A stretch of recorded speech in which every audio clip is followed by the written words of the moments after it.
முகநூலில் பழகிய பெண்ணிடம் ரூபாய் 38 லட்சம் மோசடி. அரக்கோணம் இளைஞர் கைது செய்யப்பட்டுள்ளார். கோவில்பட்டி அருகே உள்ள நாலாட்டின் புதூர் பகுதியைச் சேர்ந்த பெண்ணுக்கு முகநூலில் நிக்கோலஸ் ஆண்ட்ரூஸ் மோரிஸ் என்ற பெயரில் செயல்பட்ட நபருடன் நட்பு ஏற்பட்டுள்ளது. அந்த நபர் பரிசு பார்சல் அனுப்புவதாக பெண்ணிடம் தெரிவித்துள்ளார். ஓரிரு நாட்களில் அப்பெண்ணை செல்போனில் அங்கீதா என்ற பெயரில் ஒருவர் தொடர்பு கொண்டு பேசியுள்ளார்.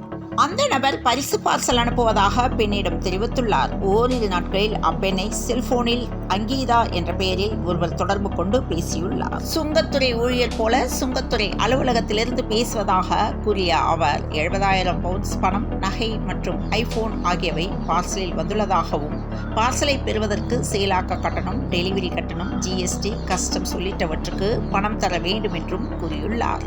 இதை நம்பிய அந்த பெண் பல தவணைகளாக பணம் அனுப்பும் செயலிகள் மூலம் மொத்தம் ரூபாய் 38,19,300 ரூபாய் அனுப்பியுள்ளார். ஆனால் பார்சல் வந்து சேரவில்லை. தான் ஏமாற்றப்பட்டதை அறிந்த அந்த பெண் சைபர் குற்றத்தடுப்பு பிரிவில் புகார் செய்துள்ளார். ஆய்வாளர் ஜோஸ்லின் அருள் செல்வி தலைமையிலான போலீசார் விசாரணை நடத்தியதில் வேலூர் மாவட்டம் அரக்கோணம் அக்கச்சிக்குப்பம் பகுதியைச் சேர்ந்த முத்து, வயது 32 என்பவர் இந்த மோசடியில் ஈடுபட்டது தெரிய வந்தது.